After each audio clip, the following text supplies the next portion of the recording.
بسم اللہ الرحمن الرحیم۔ ہماری آج کی گفتگو کا موضوع اسلامی تہذیب و ثقافت کے عالمی اثرات ہیں۔ اسلامی تہذیب و ثقافت دنیا پر تقریباً 1400 سال تک غالب رہی۔ اس نے ہر لحاظ سے دنیا کی امامت کی ہے۔ اس کے نور سے پوری دنیا منور ہوئی اور عالمی سطح پر مثبت اثرات مرتب ہوئے۔ ہم آفاقی اور عالمگیری طور پر اس کے اثرات کا اگر جائزہ لیں تو اس کو ہم 3 حصوں میں تقسیم کر سکتے ہیں۔ سب سے پہلے ہماری گفتگو اسلامی تہذیب کے علمی اثرات کے حوالے سے ہوگی، اس کے بعد اسلامی تہذیب کے مذہبی اور فکری اثرات، اور اس کے بعد اسلامی تہذیب کے معاشرے اور سماج پر کیا اثرات مرتب ہوئے، ان پر ہم مختصر گفتگو کریں گے۔ سب سے پہلے اسلامی تہذیب کے علمی اثرات کی اگر ہم بات کریں تو اسلامی تہذیب کا سب سے پہلا علمی اثر علم کی ترغیب ہے۔ اسلامی تہذیب و ثقافت نے لوگوں کو جس شدت سے علم کی ترغیب دی ہے، اس کی مثال اسلام سے قبل کے مذاہب میں ہمیں نہیں ملتی۔ مثلاً اگر ہم ہندو مذہب میں دیکھیں تو علم حاصل کرنے پر برہمنوں کی اجارہ داری ہے، اور عیسائیت میں اگر دیکھیں تو پادریوں کی اجارہ داری ہے۔ حتیٰ کہ یونانی فلاسفہ میں افلاطون جیسے روشن خیال سمجھے جانے والے فلسفی کے نظام فکر میں بھی معاشرے کے تمام طبقات کے لیے تعلیم کا حصول ضروری نہیں سمجھا گیا۔ اس کے مقابلے میں اگر ہم اسلام کو دیکھیں تو اسلام علم کے حصول کو ہر مسلمان مرد و عورت پر فرض قرار دیتا ہے۔ مسلم شریف میں حدیث ہے، رسول اللہ صلی اللہ علیہ وسلم کا فرمان، طلب العلم فریضۃ علی کل مسلم، یعنی علم حاصل کرنا ہر مسلمان کے لیے، چاہے وہ مرد ہو یا عورت ہو، فرض ہے۔ اسی سلسلے میں اسلامی تہذیب کا جو ایک اور انقلابی قدم ہمیں نظر آتا ہے، جس نے دنیا میں علم پھیلانے میں ایک نمایاں کردار ادا کیا، وہ ہے اہل علم کی قدردانی۔ یہ دوسرا بڑا اثر ہے جس نے علمی طور پر دنیا کو فائدہ دیا۔ اسلام میں اہل علم کی قدردانی کا حکم دیا گیا۔ اللہ تعالیٰ نے اور رسول اللہ صلی اللہ علیہ وسلم نے اپنی تعلیمات میں اہل علم کی فضیلت بیان فرمائی۔ مثلا قرآن کریم میں ہے، قُلْ هَلْ يَسْتَوِي الَّذِينَ يَعْلَمُونَ وَالَّذِينَ لَا يَعْلَمُونَ، بھلا کیا علم رکھنے والے اور جاہل برابر ہو سکتے ہیں؟ اسی طرح رسول اللہ صلی اللہ علیہ وسلم کی اگر تعلیمات میں ہم دیکھیں تو پیارے نبی نے فرمایا، العلماء ورثۃ الانبیاء، علماء نبیوں کے وارث ہیں۔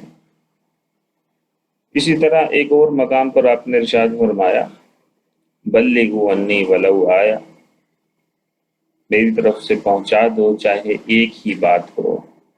ایک اور مقام پر فرمایا، نظر اللہ امرأ سمع مقالتی فوعاها وعداها کما سمع، اللہ تعالیٰ اس بندے کو خوش و خرم رکھے جس نے میری بات کو سنا اور اس کو آگے دوسروں تک پہنچا دیا۔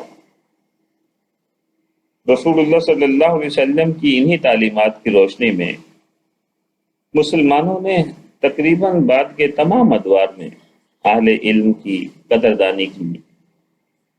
مسلمان بادشاہ علماء کو انعامات سے نوازا کرتے اور انہیں مختلف سہولتیں فراہم کیا کرتے۔ مشہور واقعہ ہے کہ خلیفہ ہارون الرشید کے بیٹے موطا پڑھنے کے لیے امام مالک کے درس میں حاضر ہوا کرتے تھے۔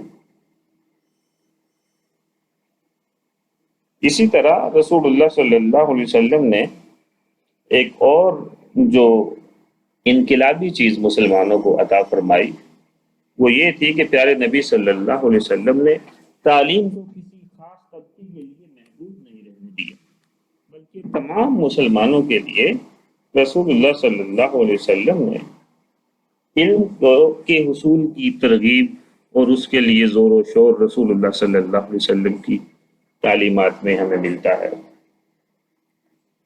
تو مسلمانوں میں علم پر کسی مخصوص طبقے کی یا کسی مخصوص گروہ کی یا کسی مخصوص نسل کی اجارہ داری کا کوئی تصور نہیں ہے۔ اسلام میں ہر مسلمان کا یہ حق ہے کہ اسے دینی اور سماجی علوم حاصل کرنے کی سہولیات اور مواقع مہیا کیے جائیں۔ اسی لیے ہم دیکھتے ہیں کہ اموی دور میں ہندوستان میں اور بنو عباس کے دور میں اندلس کے جو لوگ تھے وہ بھی علم حاصل کرنے مسلمانوں کے پاس آیا کرتے تھے۔ اموی دور میں سب جانتے ہیں کہ دمشق علم و فضل کا شہر تھا اور بنو عباس کے دور میں علم کا مرکز بغداد تھا۔ تو ہندوستان، اندلس اور دیگر اقوام کے لوگ ان دونوں ادوار میں علم حاصل کرنے کی خاطر دمشق، بغداد وغیرہ کے جو علمی مراکز تھے وہاں سے استفادہ کیا کرتے تھے۔ اسی وجہ سے آپ دیکھیں علم اتنا عام ہوا، عرب سے غیر عرب کی طرف آیا کہ سیاہ ستہ جیسی جو علم حدیث کی بنیادی کتابیں ہیں، سیاہ ستہ کے مؤلفین میں سے اکثریت محدثین جو ہیں اکثر وہ غیر عرب علماء ہیں۔ تو یہ رسول اللہ صلی اللہ علیہ وسلم کی اسی تعلیم کی بدولت تھا کہ علم پر کسی مخصوص قوم کی اجارہ داری نہیں۔ اسی وجہ سے ہم دیکھتے ہیں کہ مسلمانوں میں بہت سے غلام اور غلام زادے علم و فضل کے اونچے اونچے مناصب پر اور اونچے اونچے مقامات پر فائز ہوئے۔ مثال کے طور پر عطا بن ابی رباح ایک آزاد کردہ غلام تھے، اور عطا بن ابی رباح مکہ کے بہت بڑے عالم تھے۔ اسی طرح علامہ ابن سیرین بھی غلام زادے تھے، لیکن ان کے علم و فضل کی بنیاد پر رہتی دنیا تک مسلمانوں کے دلوں میں ان کا احترام باقی رہے گا۔ اس کے علاوہ ایک اور اہم چیز جو مسلمانوں نے تعلیم کو کے فروغ کے لیے کی وہ یہ تھی کہ تعلیم کو عام کر دیا گیا، اور عام کرنے کے ساتھ ساتھ تعلیم کو مفت کر دیا گیا۔ تعلیم کے تمام اخراجات حکومت نے اپنے ذمے لے لیے۔ اس کے علاوہ اس وقت کے علماء بھی مفت تعلیم دیتے، حتیٰ کہ تعلیم کے علاوہ بعض اساتذہ جن کو اللہ تعالیٰ نے مال و دولت سے نوازا ہوتا وہ طلبہ کو نہ صرف علم سکھاتے بلکہ طلبہ کے جو اخراجات ہوتے وہ بھی برداشت کیا کرتے تھے۔ اس کے علاوہ مسلمانوں کے جو مالدار اور صاحب ثروت افراد تھے وہ بھی علم کی اشاعت میں اپنی دولت خرچ کرنا اپنے لیے سعادت سمجھا کرتے تھے۔ اسی لیے مسلمانوں میں نہ صرف امیر طبقہ بلکہ جو غریب افراد اور ان کی اولادیں تھیں ان کے لیے بھی ممکن ہوا کہ وہ علم کو بہتر طور پر بغیر کسی مالی پریشانی کے حاصل کر سکیں، جس کی وجہ سے علم بہت عام ہوا اور دنیا میں علم خاص و عام تک پہنچا۔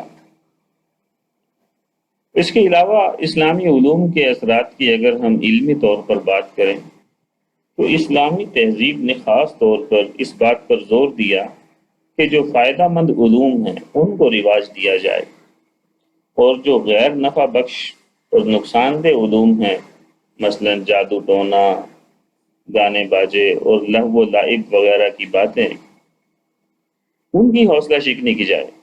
اسی لیے ہم دیکھتے ہیں رسول اللہ صلی اللہ علیہ وسلم نے جہاں یہ دعا فرمائی کہ رب زدنی علما، اے اللہ میرے علم میں اضافہ فرما، وہیں پر پیارے نبی صلی اللہ علیہ وسلم نے یہ دعا بھی فرمائی کہ اللہم انی اعوذ بک من علم لا ینفع، اے اللہ میں ایسے علم سے تیری پناہ چاہتا ہوں جو نفع دینے والا نہ ہو۔ اس کے علاوہ مسلمانوں کا ایک بڑا کارنامہ باقاعدہ تعلیمی اداروں کا قیام بھی ہے۔ مسلمانوں نے اپنے عروج کے زمانہ میں بالخصوص اس بات پر خصوصی توجہ کی کہ دارالعلوم اور علمی مراکز کو قائم کیا جائے۔ مسلمانوں نے علم کے لیے تعلیمی اداروں کو قائم کیا تاکہ طلبہ کو حصول علم میں ادھر ادھر سرگرداں نہ ہونا پڑے۔ بالخصوص بنو عباس کے دور میں تو باقاعدہ ادارے قائم کیے گئے۔ مثال کے طور پر بغداد کا مشہور مدرسہ جسے جامعہ نظامیہ کے نام سے یاد کیا جاتا ہے تو قائم ہوا۔ مصر میں جامعۃ الازہر قائم ہوئی، مدرسہ سعدیہ، مدرسہ مستنصریہ اور مدرسہ نظامیہ نیشا پور کا قائم ہوا۔ اس کے علاوہ اور دنیا کے مختلف بڑے بڑے شہروں میں ہزاروں کی تعداد میں مدارس قائم ہوئے، جہاں باقاعدہ طور پر ماہرین علماء کو علم سکھانے کے لیے وہاں پر مقرر کیا جاتا تاکہ ایک ہی چھت تلے ایک ہی ادارے میں طلباء کو یہ سہولت حاصل ہو کہ وہ تمام بڑے بڑے علماء سے استفادہ کر سکیں۔ اس کے علاوہ اسلامی تہذیب نے ایک بڑا کام یہ کیا کہ جو اسلام سے پہلے کے علوم تھے ان میں سے جو مفید علوم تھے ان سے استفادے کی حوصلہ افزائی کی۔ مثال کے طور پر فلسفہ جو یونان میں بہت عروج پر پہنچا تھا کسی زمانے میں، لیکن اس وقت جب اسلامی تہذیب کا عروج تھا ایک طرح سے گوشہ گمنامی میں جا چکا تھا۔ مسلمانوں نے فلسفہ کو پڑھا، نہ صرف پڑھا بلکہ اس کو زندہ کیا، اس کو نئی زندگی دی، اور اس کے مقابلے میں اسلامی فلسفہ مسلمانوں نے ایجاد کیا۔ اور اس سے پہلے، اس کے علاوہ اسلام سے پہلے جو علم طب موجود تھا اس کو پڑھا گیا، نہ صرف پڑھا گیا بلکہ اس کو مزید مسلمانوں نے ترقی دی۔ اسی طرح سائنس کے علوم جو پہلے سے رائج تھے مسلمانوں نے ان کو حاصل کیا، ان پر کتابیں لکھی، درسگاہیں تعمیر کی۔ بنو عباس کے دور میں تو ایک باقاعدہ ادارہ قائم کیا گیا جس کا نام بیت الحکمت تھا۔ بیت الحکمت ادارے کا مقصد یہ تھا کہ مختلف اجنبی زبانوں میں جو علوم و فنون کے خزانے دوسری قوموں کے موجود ہیں ان کا عربی زبان میں ترجمہ کیا جائے تاکہ مسلمان بھی اس سے فائدہ اٹھا سکیں۔ اس کے علاوہ اگر ہم اسلامی تہذیب کی بات کریں تو اسلامی تہذیب نے خاص طور پر سائنسی علوم میں اس بات کو زور دیا کہ سائنس کی تعلیم محض نظری نہیں ہونی چاہیے بلکہ تجربے کو اس میں شامل کیا جائے۔ تو مسلمانوں نے اس کے لیے باقاعدہ تجربہ گاہیں تعمیر کی، باقاعدہ شفا خانے تعمیر کیے، رصد گاہیں تعمیر کی۔ اس کا فائدہ یہ ہوا کہ سائنسی آلات اور سائنسی ایجادات معرض وجود میں آنا شروع ہو گئیں اور سائنسدانوں کا ایک سلسلہ شروع ہو گیا جس سے سائنسی علوم میں ترقی ہوتی چلی گئی۔ مسلمانوں کے ایجاد کردہ آلات کی اگر ہم بات کریں تو بہت سی مشہور ایجادات مسلمانوں کی، جس طرح سے جابر بن حیان نے مشہور تیزاب ایجاد کیے، ابو القاسم الزہراوی نے سرجری پر کام کیا، اسی طرح ابن الحیثم نے بصریات پر کام کیا، اور البیرونی نے جغرافیہ پر کام کیا۔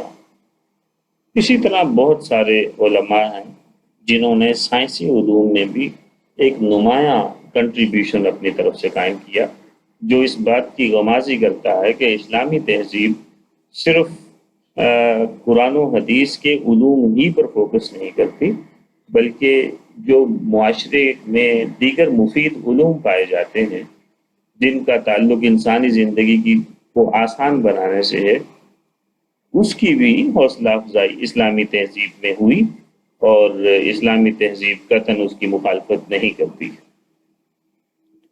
تو یہ چند علمی اثرات تھے اسلامی تہذیب کے جو آپ کے سامنے بیان کیے گئے۔ اس کے علاوہ بھی بہت سے علمی اثرات اسلامی تہذیب کے دیگر تہذیبوں پر موجود ہیں، اور معمولی غور و فکر کے ساتھ سمجھ میں آ سکتے ہیں۔